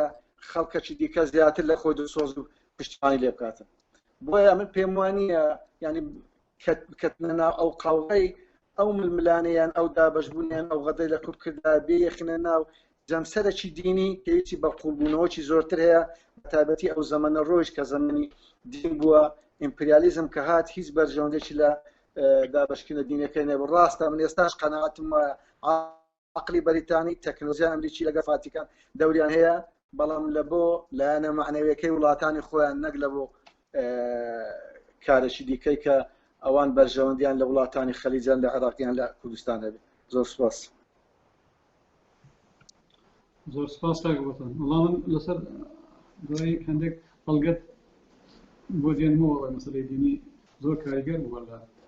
تەقسیمکردنی کۆڵۆنیالیستە کاک حوسێن دەتوانین قسەی کتیا بکەیت وەڵا ئەمر ئەگەر بێمە ناو ئەو مناقشەیە وەکو ئاماتۆرێک دێمە ناو مناقشەکە لەبەرەوە کە لە نە مێژووناسم و نە زۆر بەڵام ئەوەندەی کە ئەو باسی جەنابتم بیست و هیندێکی چاوم لە سەرچاوە و ئەولا کردووە ئەمن پێم وایە ئەوە گریمانەیەکی یەکجار زۆر بەهێزە و لێکۆڵینەوەیەکی زۆر قوڵ و جدی کە بەرامبەرەکەت کە فەڕەنسا و ئینگلیس بوونە مایندسێت و مشکی وان ئەو مەسەلەی کوڕوسەید و شەری سەلیبی و دەوری ئەوانە چەندە تەئسیری هەبووە لە پیلاندارشتن و لە کارکردنیان لە ساڵانی دواتردا کە چاو لە ئەوەی چ پێ دەڵێن سوورەت جەلەسە کە مناقشە دەکەن جەماعەتی فەڕەنسەویەکە هەموو مناقشەکانیاندا ئیشارە دەکەن بە شەری سەلیبی ئەمە لە شەری سەلیبیدا ئێرەمان لەدەست داوە ئەمە لە شەری سەلیبیدا ئێرەمان گرتووە یعنی شەری سەلیبی یەکێک لە نقاتی ئەوە نییە ئیرجائی وانە بەردەوام لە مناقشاتی خودی لۆزاندا لە مناقشاتی خودی سایکس پیکۆ ئەوانەدا ئەو کتێبانە ئەو سەرچاوانە یەکجار زۆر گرنگم بۆ کە بزانین بەرامبەرەکەمان چۆری بیر کردوتەوە ئەوەندەی کە لە مناقشەی جەنابتم بیست ئەم پێم وایە ئەرزشێکی یەکجار زۆری هەیە کە بە دیقەتەوە بچینە ناو ئەو سەرچاوانە بزانین کارتێکەری ئەو سیستمی مشکە چەندە بووە لەسەر بریاراتی دوایی ئەو لایەنانە بۆ ئێرە ئەوە یەک لای ئەو گریمانەیەکە من پێم وایە گریمانەیەکی زۆر زۆر بەهێزە هیپۆتێزێکی زۆر بەهێزە کاری لەسەر بکرێت گریمانەیەکی دیکە هەیە وەکو جەمبەندیەک ئەوەیە کە ئەمە ئەگەر لایەنی کوڕوسەید و دەوری سەلاحەددینمان بۆ ڕوون بووە لەوێ گەیشتینە نەتیجەیەک و گەڵاڵەمان کرد پاشان بزانین لە دەوری عوسمانیدا ئەمە چەندە عوسمانیەک کە فەڕەنسا و ئوروپا بریاریان داوە کە لە یەکی هەڵبەشێننەوە بە دژی خۆیان دەبینن هاوکاری کورد لەگەڵ عوسمانیەکان چەندە تەئسیری خراپی هەبووە پاش ئەوە ئەو لە ساڵی 1900 چەند بەوڵاتر نزیکەی چەند سەد ساڵش ئەمە لە بزوتنەوەیەکی ئەوە نیە بە کۆمۆنیزم و سۆسیالیزمەوە بە کەم و زۆرەوە خۆمان مەشغوڵ کردووە کە ئاخرەکەشی نەبوو بە هیچ ئێستا گەیشتوینە ئێرە باشە ئەمە بە ئیسلامیکەدا ڕۆشتین بە سۆسیالیزمەکەشدا ڕۆشتین بە ئەوی دیکەشدا ڕۆشتین ئێستا دەورانی چییە و دەبێ چۆن خۆمان فۆرمولە بکەین یعنی ئەوە دەبتە پرۆژەیەکی لێکۆڵینەوە و تێگەیشتنێکی یەکجار زۆر باش کە کورد دەتوانێت قازانجی بکە ئەوەی کە ئەوڕۆ هەیە کە دەبێ بگەینە ئەوە کە دەبێ بڵێن کاکە ئێستا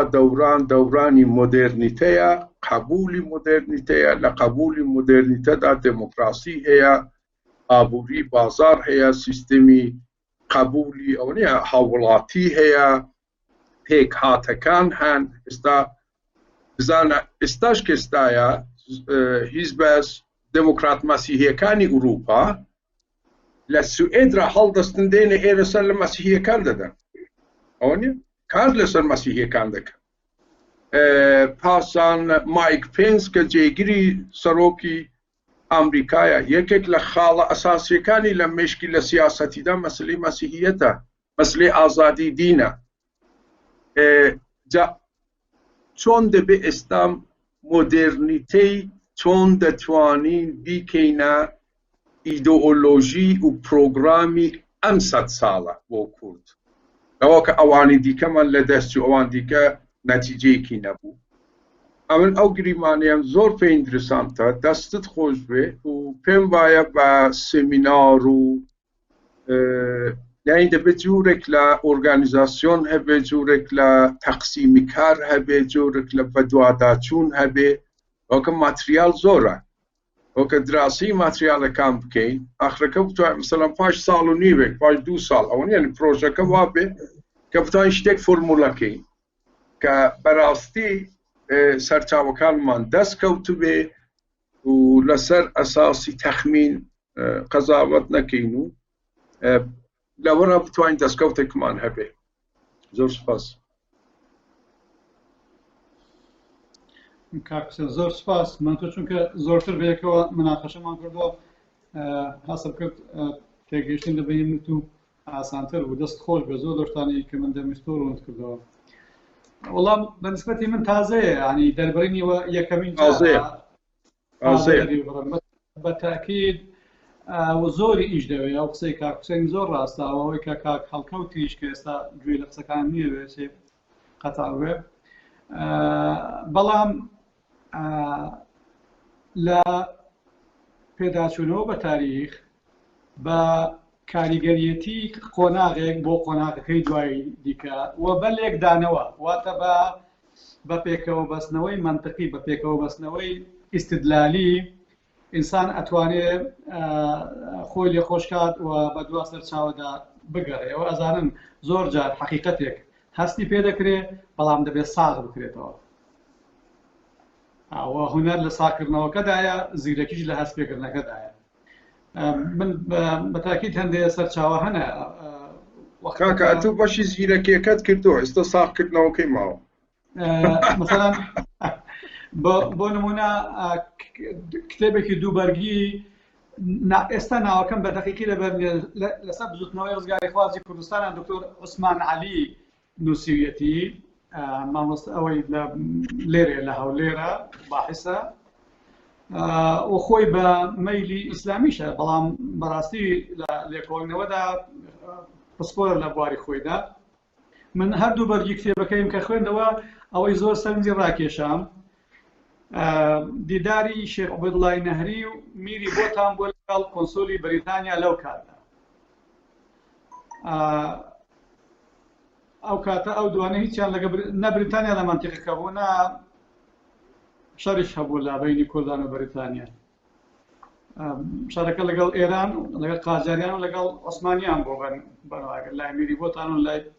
شێخ عوبەیدوڵڵای نەهری. لە هەردووکیاندا کە نوێنەری بریتانیا زۆر بە سەرچیغی بەسەریاندا تێدەپەڕێت، بە سەعات بەیەکەوە دادەنیشن، بەڵام نە پێشنیارێکی قابلی ئیستیفادە لە بۆ شێخ عوبەیدوڵڵای نەهرییان لەوە میری بۆتان دەکات کابرای کۆنسۆل، و نا کە دەگەڕێتەوە ئەوەی کە نووسیویەتی تعبیر لەوە کە ئەم پێک هاتەیە و ئەم سەرکردەیە بۆ ئەوە دەبێت پشتی پێبەستی. جا من پێران نەمویست ئەو پەیوەندی خراپەیەکە لە بینی هەندێک لە کوردان و لە ئەرمەنیان و لەگەڵ ئاشوریان هەبوو لە سەرەتای ئەم سەدەیەدا دیسان بۆ بە قوڕەکەی خەستر کرد، بۆ بە عاملی خراپ، مثلا کوشتنی مارشەمۆن لە لای سمکۆی شکاک کە مارشەمۆن ڕابەری دینی و سیاسی هەموو ئاشوریەکانی کوردستان بووە، تا ئێستاش لەبیریان ناچێت. لە کاتێکە سمکۆ بە یەکێک سەرکردەکانی ڕزگاری خوازی حساب بکرێت لە ناو دوو قەوزەکە، من بە سەرکردەی نازانم و بە ڕزگاری خوازیشی نازانم. یانە لە ڕاستیشدا دەوری عەشایری کورد لە دوای سەلاحەدینی ئەیوبیش هەتا دروستبوونی دەوڵەتی عێراق و سووریاش تا لێکەڵەشاندنی ئیمپراتۆری عوسمانیش عەشایری کورد دەورێکی خراپیان هەبوو لە سەرکردکردن و لە تەحدیدکردن و لە ناوبردنی پێکاتەکان غێرە موسڵمان بە مەسیحی بە ئێزیدی. جا ئەگەر کاک بەتایبەتی بۆ کاک بۆتان ئەگەر راپۆرتی ڕۆژهەڵاتناسەکان و ئەو مەئمورانەی کە هاتوون بە تایبەتی ئەمریکی و بریتانیان بخوێنیەوە، فەڕەنسیش وایە قوربان ئەو راپۆرتێکەوە دەیدەن تەنیا راپۆرتێکی سەلبیە لەسەر تەسەڕوفی ڕئیس عەشیرەت و لەسەر کاربەدەستانی کورد کە کەمتر خەڵکی شاردبوون لە زمانی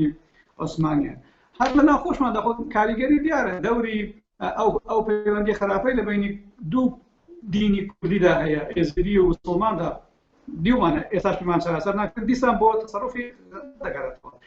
لەسەر ئەوە زۆر ناوەستم. کاک هەڵکەوتەوەی کە پەیوەندی بە سەرکردایەتی لە 100 ساڵی ڕابردوو هەیە، ئەوەشیان بۆ خۆی مەجالێکە بۆ بیرلێکردنەوە. نخبەی سەرکردایەتی لە بزوتنەوەی ڕزگاری خوازی کوردستاندا تەنیا عەدالەتی قەزیەکەی بە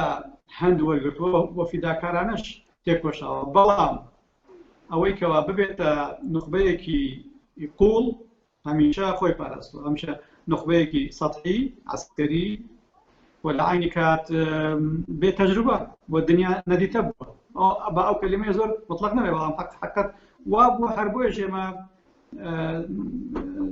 ئەو جانبەیە کە تۆ ئەڵێ ئێستا وەکو تۆڕاز لێکۆڵینەوە و لێ تێگەیشتن و راپۆرت لەسەر یان لێکۆڵینەوە لەسەر بوارە جیاجیەکان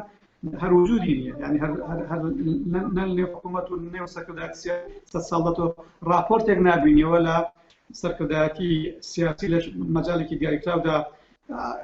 خوێن بێتیەوە یانە تەکلیفی کرد بێت کە بۆی ئامادە ئەوەی کە بۆتانیش گوتی مەیلی دینی نەبووە ئەوەی مووقفی دینی لای بریتانیا فەڕەنسا زۆر تون بووە نەکە هەر بووە ئەی بەشی زۆری ئەفریقیا چۆن بوون بە مەسیحی لەژێر دەستی بریتانیا و بەشی زۆریشان لەژێر دەستی فەڕەنسادا بوو ئەمریکای لاتین چۆن هەمووی بوو مەسیحی وانە ئەمریکا چۆن هەموو بە مەسیحی دروست بوو ئەی کەنەدا و ئوسترالیا بۆچی بۆ پێکەتی دیکەشی بۆ جانبی دینی و ئەوەی کە کۆلۆنیالیزم هاتە منطقەی ئێمە فەرقی هەبووە لەگەڵ ڕۆیشتنی کۆلۆنیالیزم بۆ ئەفریقا یان بۆ ئەمریکای لاتین کۆلۆنیالیزم ئەو دەوڵەتانان کە تاریخیان هەیە و ئەو تاریخە شەڕی دینی و حەزاری تیا بووە و بەرەژای تاریخ یەکتریان تێکشاندووە لەم شوێی ئێمە نەک لە دیکە بۆیە نەیان دەتوانی بێمەوقیف بن هەر ئەوەی کاک حوسێن دەڵێن گەڕانەوە بۆ تاریخ لە مووقفی کارشناسەکانی بەریتانی و فەڕەنسیدا و لە ڕووسیدا زۆر حزورێکی بەردەوامی هەبووە هەر بۆیش ئیمپراتۆری عوسمانیان لە ناو برد هەر هیچیان بۆ نێشت ئەگەر ئەو مقاومەتی کەمال ئەتاتورک نەبایە تورکیا ئێستاش دروست نەدەبوو پەیمانی سیڤەر پەیمانی لە ناوبردن و تەقسیمی یەکجارێکی ئیمپراتۆری عوسمانی بووە کورد هەڵکەوتووی نەبوونە کاک بۆتان هەندێکی ڕاستە هەندێکیشی بۆ ئەگەر تەماشا بکەین سەرکردەکانی خەلیج لە کوردان پێشکەوتتر نەبوون تەنیا لە یەک شتدا شانسیان هەبوو دەستیان بە دامێنی بریتانیاوە کرد بەڵام بریتانیاش ئەو کۆلۆنیالیزمی بریتانیاش هیچ بڕیارێکی قەتعی بۆ لەغوکردنی عەرەب نەبوو بەعکسەوە بە پیریانەوە دەچوو هەتا مسبل لە نامەکانی خۆیدا باسی دیدار لەگەڵ ئەو سەرکردان عەشایری و دینی و ئیمەدەنی ناو بەغدا و بەسڕا دەکا کە دەیانبینێ و لەگەڵ ئەوە دەڵێت چ شەڕێکیان لە دژی ئێمە کردووە لە 1920 یان لەگەڵ بریتانیەکان یعنی عەفویان کردوونە ئەی بۆچی کورد عەفو ناکەن کورد عەفو ناکەن چونکە کورد دەورێکی خراپی بینیدا بە قیادەی سەلاح الدین ئەیوبی دەورەکە شەڕێک نەبوو دەورەکە حەوت دەوڵەتی کە ئەوان پیان دەکەن کۆنتنشین مەسیحی لە ڕۆژهەڵاتی ناوەڕاست و ئاسیای ناوەڕاستە پێم وایە یان ئاسیای بچووک لە ئەنادۆڵ لە نێویان بردن هەر نەیهێشتن سەلاح الدین ئەیوبی ئەوەی کرد ئەوە بە هیچ کەس نەکرا تۆ حسێب ئەگەر حەوت دەوڵەت نا دوو دەوڵەتی مەسیحی وەکو ئەرمینیا و جۆرجیا بچووک لە ڕۆژهەڵاتی ناوەڕاست بان تەواوی سەقافی و دینی و ژیان لە ناوچەی ناوەڕاست زۆر دەکۆڕدن ئێمە تەنیا 140 دانیشتوانی لوبنان مەسیحینە ئەبینین بەڵانسەکە هەندێک گۆرانکاری تامێکی تری هەیە ژیان لە ئیسرائیل هەیە لە وڵاتێکی بچووک بەڵانسەکەی ڕێوە ئەوەی سایکس بیشەوە سایکس بیکۆ بۆچی پەیمانەکە بەدزی بەسترا خۆ بۆ پەیمانەکانی دیکە بە ئاچکرا بوون سایکس بیکۆ ئەگەر لەنین کەشفی نەکرد یان بەڵێن یەکێکی شۆڕشی ئۆکتۆبر خۆ کەشف نەدەبوو پەیمانێکە لە ژێرەوە درابوو لە بۆ تەقسیم و بۆ ئەوەی کە کوێ دەبێت کێش ئیهمال دەکەن لە ساڵی 1916 ئەو وعدی بالفۆر لەگەڵ پەیمانی سایکس بیکۆ بە جوودرا بەبێ ئەوەی کە لەبەر چاویان ڕوون بێت چیان بۆ دەکەن بەس بڕیاریاندا جوان دەبێت لە جێ کۆ بکەنەوە لەوانەیە فەڵەستین بە لەوانەیە فەڵەستین نەبێ ئەو کات قسە وا هێنایان لە ماوەی 20 ساڵدا دەوڵەتەکان بۆ دروستکردن و لە ماوەی 70 ساڵ چەندە لە 1948 هەتا کەساش دەیان پارێزن بەڵام ئەو شانسە لە بۆ کردنەوە بۆیش ئەگەر تو تەماشا بکەی شەریف پاشا و هاوکارەکانی ئەو دیبلۆماسیەت و جددیەتەی کە لە ئەوروپا و تایبەتی لە فەڕەنسا لە پەیمانی سۆڵحدا کردیان بەڕاستی سەرکردەیەکی سیاسی لە سەرەتای سەدەی 20م هەر ئەوەندا توانێت پێ بکات ئەسڵەن قیاسی شەریف پاشا لەگەڵ سەرکردەکانی عەرەبی و تورک و ئەرمەنی ناکرێت لە زمانزانی لە مەدەنی بوون لە ئەوروپا دیتن لە دنیا دیتن بۆیە من پێم وانیە ئەوە تاکە هۆکار بێت ومن لەسەر ئەوە دەوەستم ینی مەبەستمەوەی کە هەوڵ دەم ئەدیلەی زیاتر بۆ کۆکەمەوە ئەوەی کە لە سەرەتای سەدەی بیستم موقف لە کورد هەبوو و ترسی هەبوو ئەو موقفە موقفێکی کوێران نەبوو ترس لە پێکهاتەیەک هەبوو 800 ساڵ پێشی ئەوێ ئەوروپای تێکشکاند پرسیار ئەوەیە لەو ماوەی 800 ساڵەدا دلیلێکی دیکە لە کورد خۆی بروز کرد و نیشاندا تا ئەوروپا بڵێن گۆرانێک بەسەر خەتەریەتی ئەم پێکهاتەیەدا هاتوویان نا بەرحاڵ زۆر زۆر سوپاسم دەکەم ئەوانە هەوڵ پرسیار دەمێنەوە کاکسەرەوە من یەکش دە من ناڵێم ئەوانە مەیلیان نەبوو بەڵام من وا هەست دەکەم ئەوانە لە بڕیاری سایکس بیکۆ ئەو قووەت و نفوزەی نەبووە لایەنە دیریەکە تەوەجوهە دینیەکە بەڵام لە سەرەتادا گوتم ئەو کارە پێویستی بەودەکاری هەیە چکە ئەمە ئەگەر چار نووشەری بەریتانیان فەڕەنسییان دوم و بەشیران دەخینەوە دەبی لایەنەکەی دیکەش بچی سەر نووسەر و موژی نووسەکانی ئەوانەی کە لە دەوروبەری سلاح الدین بە تایبەتی مسری لوبنانی ئوردنی بزانین ئەوانە چ دەڵێن لە باسی و خواسی ئەو دەمە ئەویان یەک دوو شتێکی دیکە هەیە ئەگەر مەسیحیەت یان قراری ئەو وڵاتانە ئەوەندە کاریگەر بۆ لەسەر دژی ئیسلام باشە بۆ ئەو دەوڵەتانەیان دروست کرد بۆ عەرەب ئەوە دەوڵەتی عێراق دەوڵەتی فەڵەستینە دەوڵەتی ناوچیە سووریە دەوڵەتی حیجازە خۆ هەر ئەوان بوون سلاح الدین زادەی ئەو فەلسەفەی ئەو بۆچوون و ئەو مەذهەبە بوو کاکە کاک بۆتان هەر پرسیارەکەی تو بەنەوەی دیکە من تەڕاکەمەوە بۆچی لێگەڕان هیندێکی وا گەورە بە یەکگرتووی بمێنێ بەڵام لێ نەگەڕان عالمی عربی بە یەکگرتووی بمێنێ انتقامیان لە عالمی عربی کردەوە ئەو دینەی کە ڕەگ و ڕیشەی مەسیحیەتی لە شەرق بڕیەوە و سەلاح الدین ئەیوبی دینێکی نێنا جەنگاوەری ئەو دینە بوو بۆیە ئەوان نووسین زۆرە ینی نەک زۆرە بەوازحی باسەکە چۆن نابێ عالمی عربی یەکگرتوو بێن چۆن نابێ عالمی ئیسلامی یەکگرتوو بێن بۆ نابێ یەکگرتوو بن بە تایبەتیەوە لە راپۆرتەکەی هامفەردا زۆر بە ئاشکرا بە بێ ملاحەزە دیارەکە باسی کراوە لە تەقسیمکردنی عالمی عربیش هەر تەقسیمکردنی خەلیج بۆ خۆی هەر عەشیرەتە و پێکهاتەیەکیان حسێبکردن و ناسنامەیان دانێ بەڵام لێ نەگەڕان عەرەب ببێ بە یەک دەوڵەت و لێ نەگەڕان کوردیش هیچ حەزورێکی هەبێت ئەو دووە یەکیان دینەکەی هێنا دووەم جەنگاوەرێک و فەرماندەیەکی هێنا کە کۆتایی بە عالەمی مەسیحی لە شەرقی ئەوسەط هێنا ئەوە تاریخە بەڵام ئەوەی من دەڵێم حەدسە زیاتر ئەو بەڵگانە هیوادارم بتوانم وردە وردە بەڵگەی بۆ پەیداکەم و هەدەفیشم ئەوە نییە کە تەنیا بە تاریخەوە بڵێین هەدەف ئەوەیە کە بزانین کەم ئەو گرفتەکانمان لە کوێن دەرن ئەنی گرەیەکە تا ئێساش هەروە تون دەکرێت تا ئێساش هیچ ئەو گرەی چارەنووسی کورد ناکرێتەوە تەنیا ئەوەی هەموو دنیا دڵێن لێوە مەزلومن حەقتانە بەڵام حەقی قانونتان نییە جاوا دەبێت حەلیکەین بۆیە ئەو بە کۆتایی قسەکانم بەو قسەی ئیسماعیل بەشێکی دێنم لێم پرسی ئەو پرسیارەی کە ئێستا ئەو وەڵامی من دەیدەمەوە هی ئەوە وتم چ بکەین باشە وتی هیچ ڕێگەتان نییە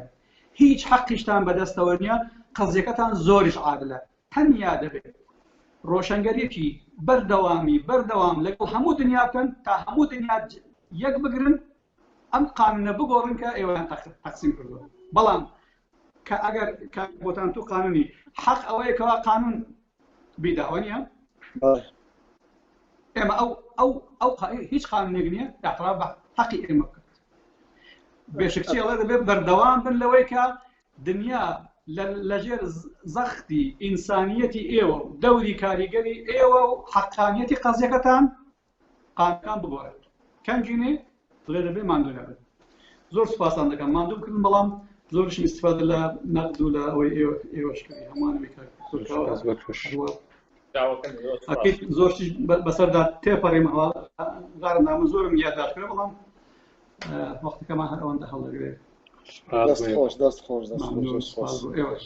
لە تفتان دەست خۆش